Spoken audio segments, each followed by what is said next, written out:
Hey guys, तो स्वागत करते हैं आपके अपने चैनल जिसका नाम है क्रैक ऑफिसर। जी हाँ, मैंने इससे पहले वाइसरॉय की अगर बात करूं तो सेकंड पार्ट लेके आया हूं। मैंने लॉर्ड कर्जन तक वहां पे करा दिया जो भी इंपॉर्टेंट फैक्ट्स थे। ठीक है, आज हम कराने जा रहे हैं लॉर्ड कर्जन के बाद लॉर्ड मिंटो।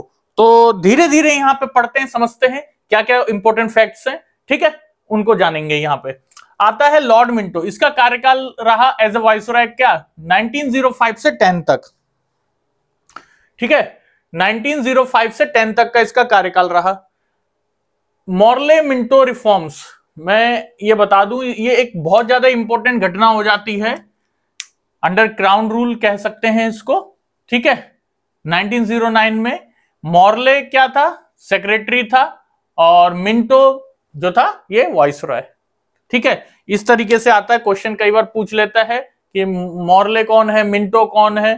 ठीक है ना, तो इसमें कई बार क्या होता है डिस्टिंग्विश करना मुश्किल हो जाता है, तो आंसर क्या होता है कई बार गलत दे देते हैं। ये कुछ रिफॉर्म्स की बातें हुई थी यहाँ पे।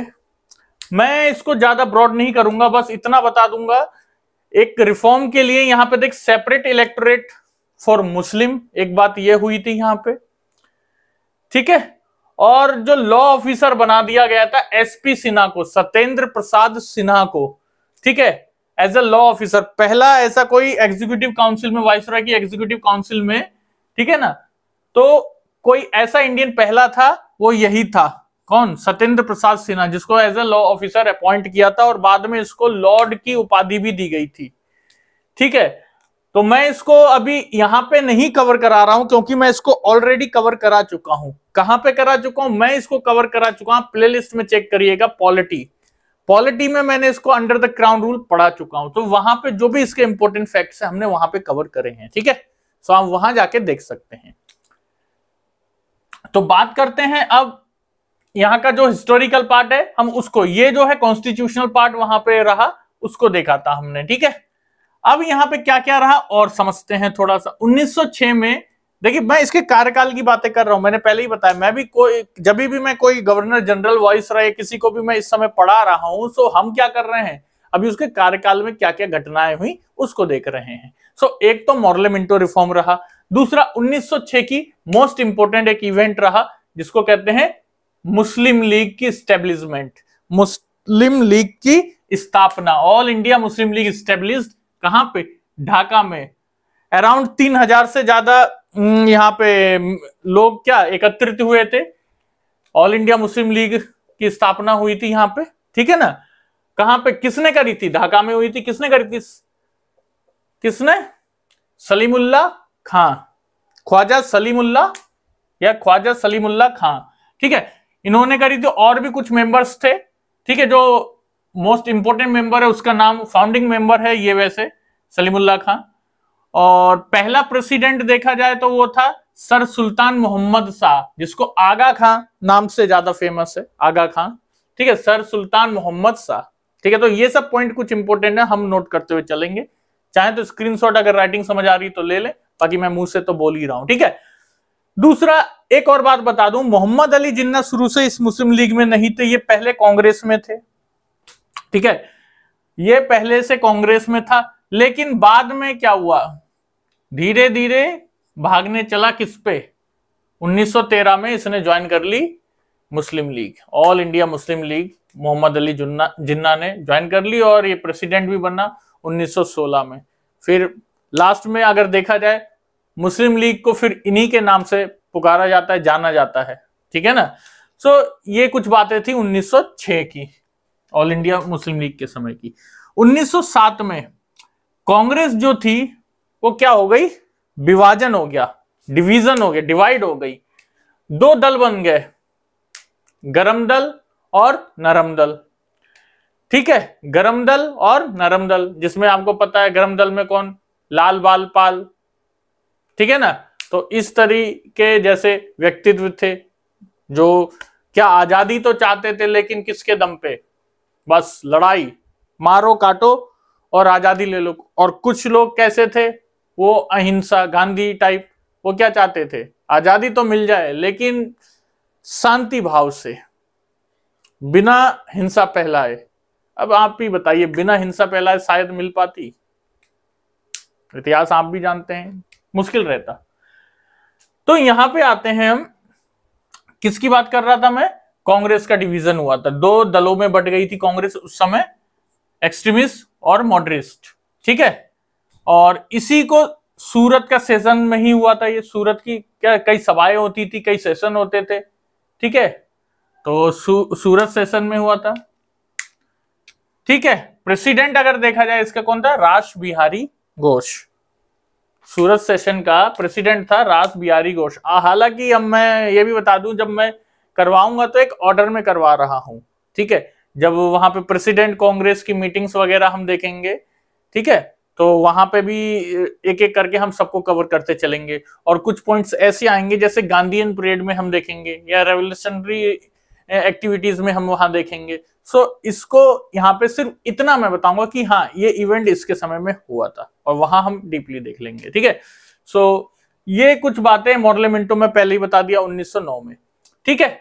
सो ये कुछ बातें थी जो लॉर्ड मिंटो के समय में हुई थी, लेकिन आप ध्यान से मॉडल मिंटो रिफॉर्म को वहां से देख लेंगे, ठीक है। नेक्स्ट क्या है, लॉर्ड हार्डिंस 2, इसके बाद वाइसरॉय बना 1910 से 16 तक। देखिए इसका एक इंपॉर्टेंट इवेंट हो जाता है कारण दिल्ली दरबार। क्या था दिल्ली दरबार, 1911 में आया था दिल्ली दरबार। देखिए दिल्ली दरबार एक्चुअली में क्या होता था, 1877 से 1911 तक 3 दरबार लगे थे, जिसमें एक था 1903 पे, बाकी 1877 और इसमें 1911 में।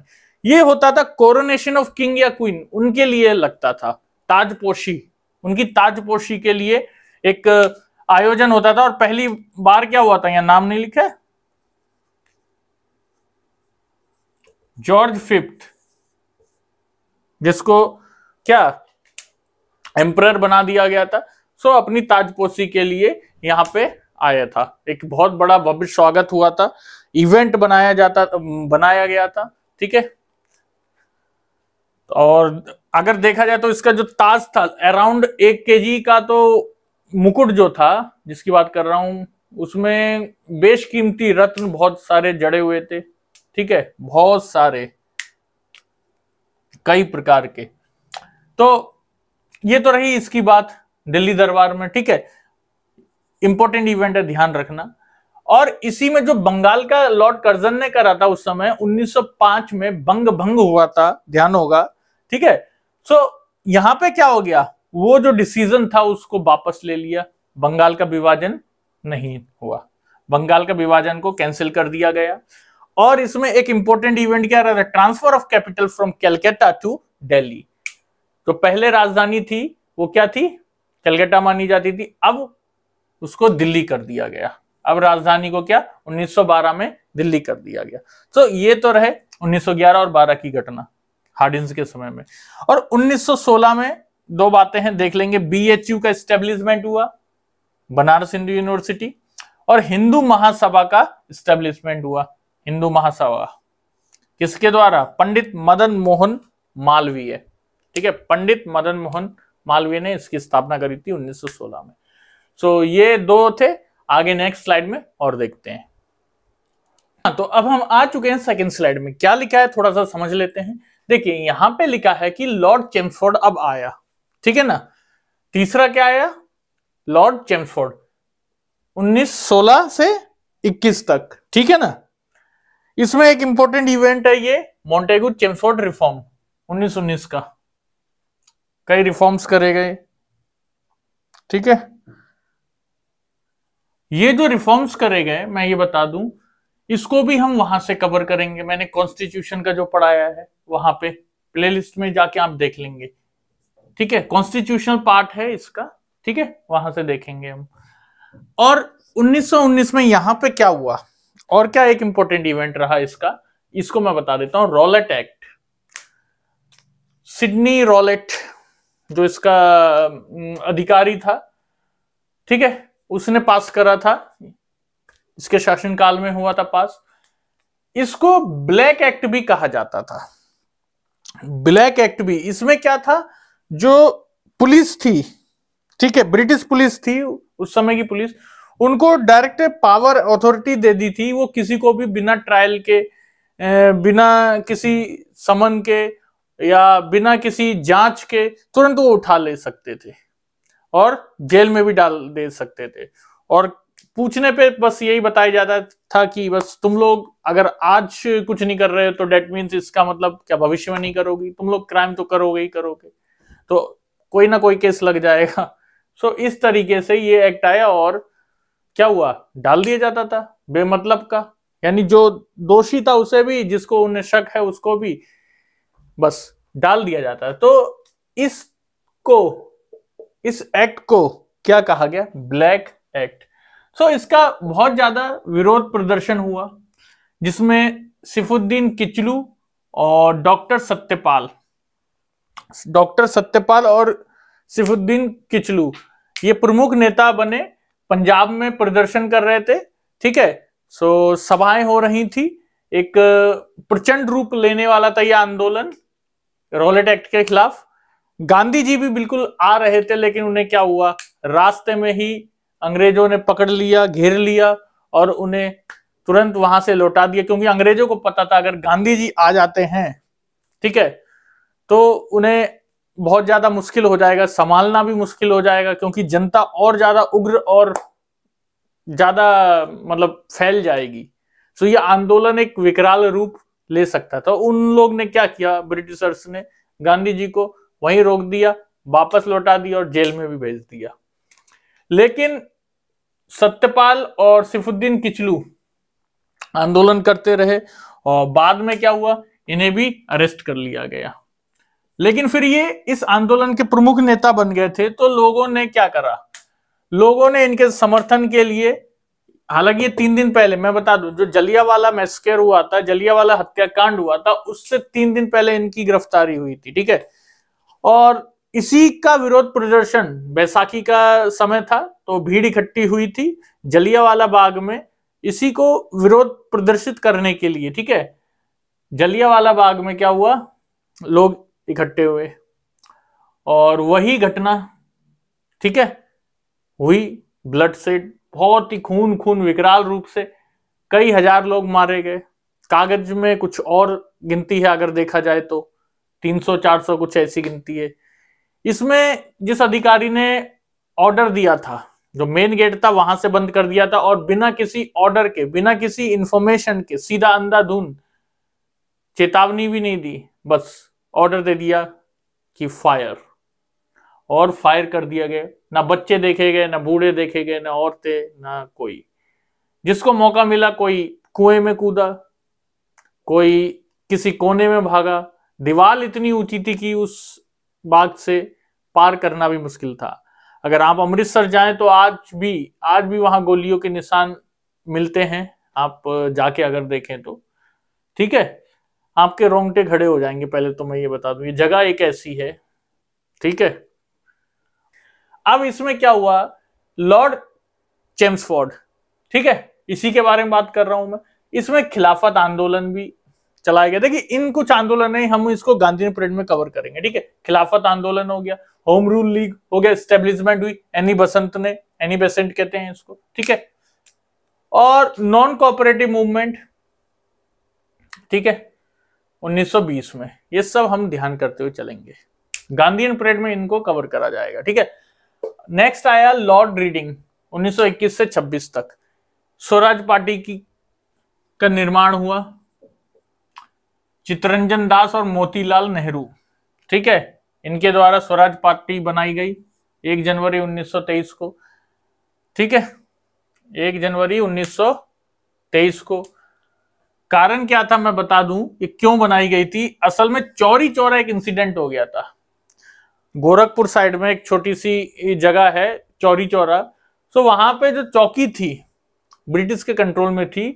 तो क्या हुआ था, इस नॉन कोऑपरेटिव मूवमेंट को, हालांकि गांधी जी तो कह रहे थे कि जो हम विरोध प्रदर्शन है, हम ना ही कोई वस्त्र खरीदेंगे अंग्रेजों का, ना ही उनको सपोर्ट करेंगे, ना ही उनकी यूनिवर्सिटी, ना ही उनके कॉलेज में जाएंगे। ठीक है, हमारा मेन मकसद सिर्फ क्या है, यहाँ पे फोकस करिए। सब अपनी जॉब छोड़ के आ गए थे, कुछ लोग थे नहीं भी छोड़े थे। ठीक है, सो लेकिन ये आंदोलन में कुछ लोग, खासकर बात करूं यहाँ फार्मर्स लोग ने उग्र प्रदर्शन किया और चौकी को भी जला दिया गया था। तो इस तरीके का इंसिडेंट जब गांधी जी को पता चला तो उन्होंने अपना आंदोलन ही क्या ले लिया, वापस ले लिया। और इससे नाखुश हुए कुछ लोग जैसे कि मोतीलाल नेहरू जी और चित्तरंजन दास, क्योंकि इनका मानना क्या था, इनका मानना यही था कि जो ये चल रहा है नॉन कोऑपरेटिव मूवमेंट चल रहा है ये कैसे खत्म होगा।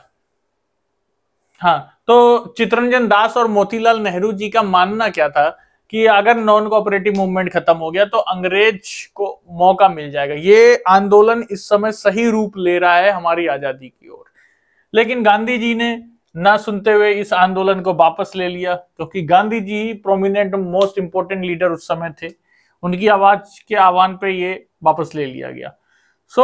फिर क्या हुआ, स्वराज पार्टी का, इसीलिए उन्होंने अपनी एक पार्टी बनाई स्वराज पार्टी, जिसका गठन करा उन्होंने 1923 में चित्तरंजन दास और मोतीलाल नेहरू ने। ठीक है, ये दो बातें थी इसमें, चौरी चौरा और स्वराज पार्टी। अब लॉर्ड इरविन के समय में क्या हुआ देख लेते हैं। 1926 से 23 का कार्यकाल था इसका। 1928 में साइमन कमीशन आई थी, साइमन गो बैक, बहुत सुना होगा साइमन गो बैक।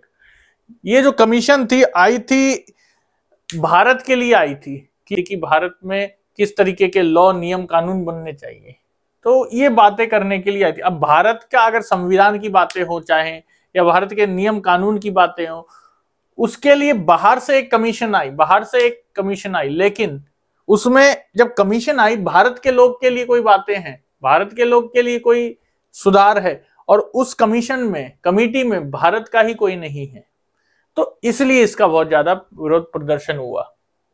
तो इसलिए इस कमीशन के लिए कई नारे लगे कि साइमन गो बैक, ठीक है, इस तरीके के कई रैलियां भी निकली। ठीक है, लाला लाजपत राय इसी रैली में एक डंडा मारने के कारण उनकी सर पे चोट लग गई और मौत भी हो गई थी। ठीक है, लाला लाजपत राय की। 1930, देखिए मैं इसको बहुत अच्छा से कवर करने वाला हूं, मैंने पहले ही बता दिया, गांधीयन परेड में हम इसको सही से कवर करेंगे। अभी जो इवेंट्स है मैं उनको सिर्फ डिपिक्ट कर रहा हूं। 1930 में गांधी मार्च भी हुआ था, सॉरी डांडी मार्च, गांधी मार्च नहीं, गांधी मार्च भी कह सकते हैं, गांधी जी ने ही करा था। ठीक है, तो 12 मार्च 30 से 6 अप्रैल 30 तक, ठीक है, काफी संख्या में लोगों ने इनका मार्च को सपोर्ट किया था, और सिविल डिसोबीडियंस जो मूवमेंट था उसको सपोर्ट करने के लिए सभी ने अवज्ञा आंदोलन, खास करके उसके लिए ये डांडी मार्च था। सॉल्ट लॉ था, कुछ कानून ऐसे थे जिसका विरोध प्रदर्शन करने के लिए गांधी जी ने एक, खास करके जो नमक पे कर लगाया जाता था अंग्रेजों द्वारा, उसको समाप्त करने के लिए। ठीक है, सो ये डांडी मार्च करा। 5 मार्च 1931 में एक पैक्ट हुआ, गांधी इरविन पैक्ट या दिल्ली पैक्ट भी कह सकते हैं हम इसको, गांधी इरविन पैक्ट समझौता। ठीक है, गांधी और इरविन जो था, ठीक है, वाइसरॉय, उनके बीच कुछ समझौते हुए। एक्चुअली में क्या हुआ, 1930 में, 31 में और 32 में 3 कॉन्फ्रेंस हुई, राउंड टेबल कॉन्फ्रेंस लंदन में। ठीक है, इसमें जिसमें अंबेडकर तो तीनों में गए थे, BR अंबेडकर और तेज बहादुर सप्रू, ये तीनों कॉन्फ्रेंस में गए थे। लेकिन बात करते हैं गांधी जी, ये सेकंड में ही जा पाए थे। इसका एक कारण भी था, क्योंकि ये यहाँ पे कुछ नीति के खिलाफ थे अंग्रेजों की। अब क्या, पहले वो गांधी इरविन पैक्ट आया था, मैं पहले इसको थोड़ा सा समझा देता हूं, क्योंकि इसमें ही इस पैक्ट को जब समझौते को साइन करा गया था, तभी उसी के बाद गांधी जी कांग्रेस की तरफ से 1931 में जाने को तैयार हुए थे। ठीक है, तो नेक्स्ट स्लाइड में थोड़ा सा गांधी इरविन पैक्ट समझाता हूं। हाँ तो गाइस, अब भी क्या हो गया था, एक प्रॉब्लम होगी, दिख रहा होगा चिकना पोती, यहाँ पे मैंने पूरी वीडियो पढ़ा दी थी और क्या हो गया, फिर से मैं देखता हूं कि मेरी वीडियो ही नहीं बनी। ये बहुत बार मेरे साथ इस तरीके की दिक्कत हो जा रही है। कई बार क्या है, फोन डाउन हो जाता है और मैं बनाते रह जाता हूँ, फिर वैसा ही हो गया। कोई बात नहीं, एक बार फिर से कवर कर लेते हैं, ताकि हमें तो समझाना ही है। ठीक है, देखिए मैं क्या कहा था, इससे पहले हमने जो वाइसराय करे थे, उनके बाद क्या है, लॉर्ड वेलिंगटन 1931 से 36। ठीक है, इसमें 2 बातें थी, एक सेकंड राउंड टेबल कॉन्फ्रेंस हुआ था और थर्ड राउंड टेबल कॉन्फ्रेंस हुआ था, और एक हुआ था पूना पैक्ट 24 सितंबर 1932। मोस्ट इंपोर्टेंट बात है पूना पैक्ट, थोड़ा सा इसको मैं हाईलाइट कर देता हूं, क्या था पूना पैक्ट। देखिए, गांधी जी और अंबेडकर ये दोनों एक आमने सामने आ गए थे एक तरीके से। इस पैक्ट में क्या हो गया था, हालांकि गांधी जी अंबेडकर विरोधी नहीं थे, डिप्रेस्ड क्लास नहीं विरोधी भी नहीं थे। इसमें क्या हुआ था थोड़ा सा बता दूं। देखिए, जो अंबेडकर जी थे, ठीक है, उन्होंने क्या सेपरेट इलेक्टोरेट की मांग करी थी, जो कि रैमसे मैकडोनल्ड ने एक तरीके से स्वीकार भी ली थी, ठीक है। तो उसमें क्या हुआ था, अगर गांधी जी को जब इस बारे में पता चला कि इस तरीके से अंबेडकर जी ने सेपरेट इलेक्टोरेट की, मतलब क्या हो गया, सेपरेट इलेक्टोरेट का मतलब हम मुस्लिम हैं या हम डिप्रेस्ड क्लास है तो हमारा एक लोकेशन होगा, हम उसी लोकेशन में अपने ही वर्ग के लोग को वोट देंगे और वही हमारा नेता बनेगा। तो इससे क्या फर्क पड़ेगा भाई, अगर वो डिप्रेस्ड क्लास है तो डिप्रेस्ड क्लास अपने लोग को देगा, मुस्लिम हो गया अगर उसकी देखा दुनी, मुस्लिम अपने को देगा, ऐसे कोई और कास्ट है तो अपने को देगी। तो अगर इंडिया अगर फ्री भी होता है तो इससे क्या हो रहा है, फिर भी तो डिवीजन रहा इंडिया का। तो गांधी जी का क्या हुआ, सपना कैसा रहा, अधूरा रहा। हालांकि गांधी जी का नहीं, यानी फिर क्या हुआ, वो भारत एक नहीं हुआ ना, फ्री होने का फायदा क्या हुआ अब। और इसमें एक फायदा ये था, हीन भावना। अगर मैं आपको बताऊं, देखिए डिप्रेस्ड क्लास को एक समाज है, वो अगर आज हम कहीं जाते हैं, अगर आज एक नॉर्मल बात कर रहा हूं, कोई डिप्रेस्ड क्लास है, अगर वो जा रहा है, कोई ट्रेन में जा रहा है, कहीं जा रहा है, लोग नहीं जानेंगे उसको कि डिप्रेस्ड क्लास है, खा पी रहे हैं, सब कुछ है। लेकिन एक बात करते हैं, देखिए अगर एक समाज है एक लोकेशन पे, अगर वहां पे हमें पता है ये डिप्रेस्ड क्लास है, चाहे कितना भी कोशिश कर लें, एक भावना सी जाग जाती है। देखिए मेरी बात नहीं कर रहा हूं, ये मैं कोई दिल पे नहीं लेगा और कोई एक निजी नहीं लेगा, मैं बस एक पॉलिटिकल बात को समझाने के लिए एक एग्जांपल ले रहा हूं, ठीक है। तो क्या रहता, अगर वो रीजन पे रहता, अगर उस सेपरेट इलेक्टोरेट उस एरिया में रहता, तो बाहर से कोई व्यक्ति आता तो क्या करता, तो कहीं ना कहीं उसके मन में एक भावना सी रहती, जरूर रहती। तो आज गांधी जी का यही तो मकसद था, अगर सेपरेट इलेक्टोरेट नहीं होगा तो क्या होगा, सब लड़ेंगे, सब लड़ेंगे, जो इलेक्शन जो जीतेगा वही नेता कहलाएगा। और सेपरेट इलेक्टोरेट का मतलब हो गया हमारा क्या, कोई छोटी कास्ट का है तो उसका नेता अलग बनेगा, उसका रीजन अलग होगा, तो वो अपने एरिया में ही सीमित रहेगा। तो ये गलत था। और हाँ बिल्कुल मैं भी सहमत हूं गांधी जी के इस विचारों से। लेकिन इसमें क्या हुआ, उस समय जब गांधी जी ने अनशन कर लिया था, जब उन्होंने ये बात सुनी तो आमरण अनशन कर लिया था, भूख हड़ताल पे बैठ गए थे, यरवदा जेल में उस समय थे, पुणे में, ठीक है। तो गांधी जी को बहुत समझाया गया था, जो नेहरू थे उन्होंने भी, पटेल साहब थे उन्होंने भी समझाया गया था। लेकिन गांधी जी जो थे दूरगामी, जिसको कहते हैं, जो दूरदृष्टि को पहचानने वाले व्यक्ति थे। बिल्कुल गांधी जी दूरदृष्टि को पहचानने वाले व्यक्ति थे। तो क्या हुआ मैं बताऊं, अंबेडकर जी आए और अंबेडकर जी ने गांधी जी से प्यार से कह दिया, क्या अंबेडकर जी ने कह दिया कि गांधी जी एक बात तो बताऊं मैं, देखिए आप मेरे खिलाफ हैं, आप सिर्फ मेरे खिलाफ नहीं पूरे डिप्रेस्ड क्लास के खिलाफ है, एससी एसटी के पूरे खिलाफ है, एससी के खिलाफ है। गांधी जी बोले ठीक है मैं मानता हूं अभी मैं तुम्हारे खिलाफ हूं, लेकिन मैं आज अब हड़ताल कर रहा हूं, तुम इस बात को समझ नहीं रहे हो, इसलिए मैं भूख हड़ताल कर रहा हूं। और मेरी इस भूख हड़ताल में अगर मेरी मृत्यु हो जाती है तो सोच लो, आज तुम्हारे खिलाफ, आज तुम्हारे लोग मेरे खिलाफ हैं।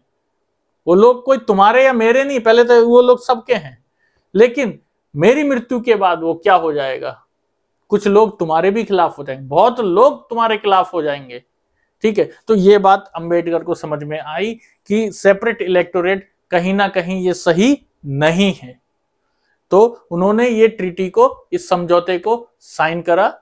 तो आज एक समाज है जिसको हम कहते हैं, आज एक संविधान है हमारा, ठीक है। हाँ वो बिल्कुल मनु माने जाते हैं, उसके लिए दिल से सैल्यूट है अंबेडकर जी को, ठीक है।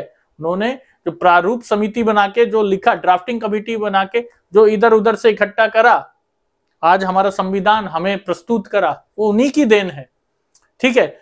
लेकिन वो जो फैसला था मेरी नजर में भी गलत था, वो जो फैसला था मेरी नजर में भी गलत था। हालांकि मेरी इस बयान को कई बार लोग तोड़ मड़ोड़ के अगर दिखाते हैं और फिर कहेंगे कि इस तरीके का बयान देना बिल्कुल गलत है, लेकिन मेरी राय जो, देखिए अपनी राय होती है, ये मैंने अपनी निजी राय दी, आपकी जैसी राय हो आप कमेंट कर सकते हैं, ठीक है। तो ये तो रही बात अंबेडकर और गांधी जी के पैक्ट की, ठीक है, किसके? वेलिंगटन के समय में हुआ था। कोई निजी तौर से इस चीज को नहीं लेगा, मैं पहले बता दे रहा हूं, ठीक है।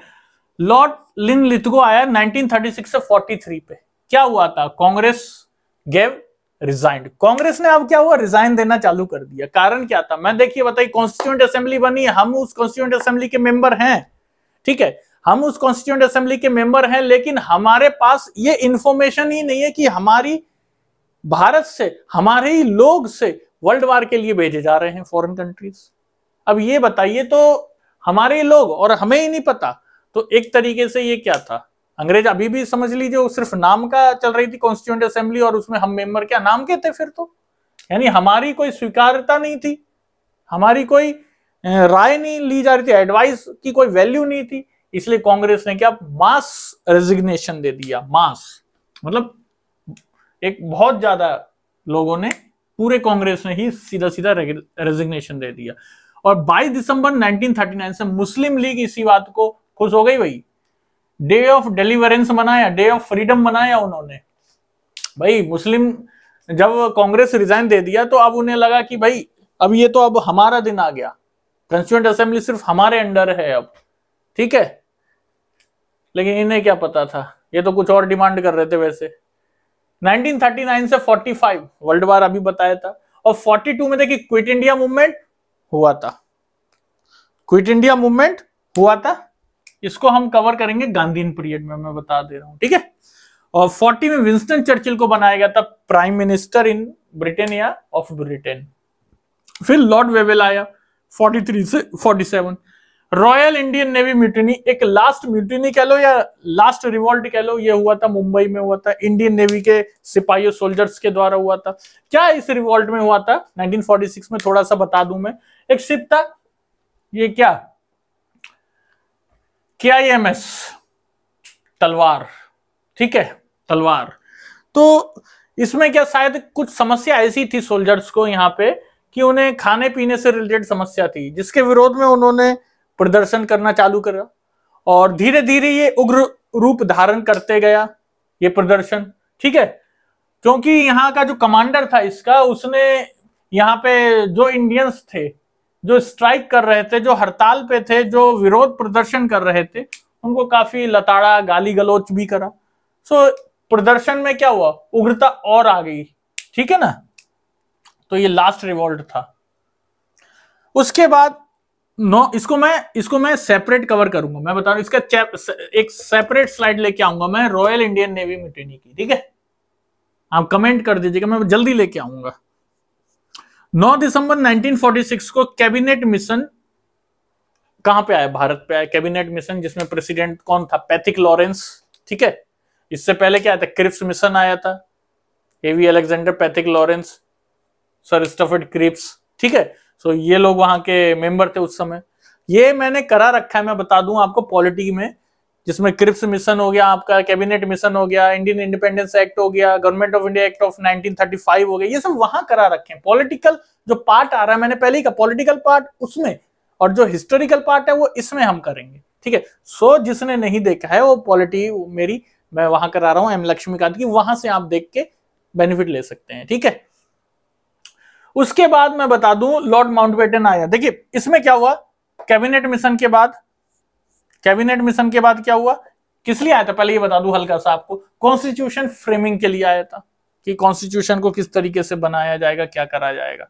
और लॉर्ड ये आ गया, देख लीजिए पहले कहां गया लॉर्ड माउंटबेटन 1947 से 48, जब एटली को बनाया गया प्रधानमंत्री, पहले चर्चिल था, उसके बाद एटली आया, ठीक है ना।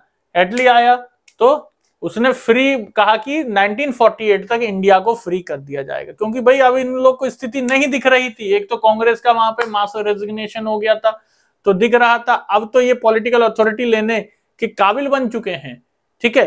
सो ये अब लग नहीं रहा है हम इंडिया पे अपना और ज्यादा समय तक शासन कर सकते हैं, ठीक है। तो धीरे धीरे इन लोग ने लगा जो भी रेस्पॉन्सिबल हैंड्स हैं उनको यहाँ के राइट्स दे दिए जाएं, ठीक है, और हम यहां से चलते बने, डोमिनियन स्टेटस भले दें लेकिन अभी चलते बने फिलहाल, क्योंकि इनको ये लग रहा था कि इंडिया जो है अभी बहुत ज्यादा ये डिमांड कर रहा है हड़बड़ी में कि हमें आजाद करो, लेकिन ये शासन जो है किस तरीके से चलाया जाता है ये लोग नहीं चला पाए। लेकिन उन्हें क्या पता थी, उन्हें क्या पता थी कि शासन ऐसे चलाएंगे कि ऋषि सुनक आज शासन कहां चला रहा है?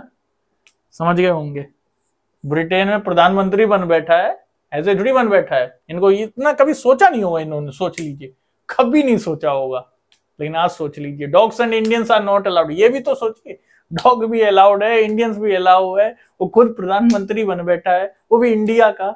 बताओ, सोचने वाली बात है भाई, डेस्टिनी।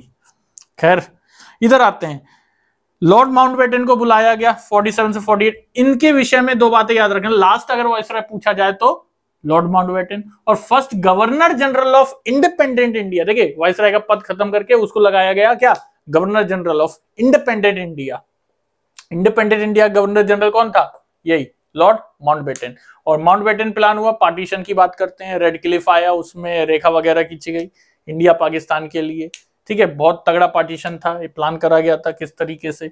उसके बाद सी राजगोपालाचारी की बात करते हैं, last governor general of free India. Free India का अगर लास्ट गवर्नर जनरल की बात करूं मैं तो कौन था, सी राजगोपालाचारी इसका नाम आता है। और 26 जनवरी 1950 गवर्नर जनरल पोस्ट जो हो गई खत्म, और प्रेसिडेंट की पोस्ट, राष्ट्रपति की पोस्ट को चालू कर दिया, जो कि आज भी चल रही है, ठीक है ना।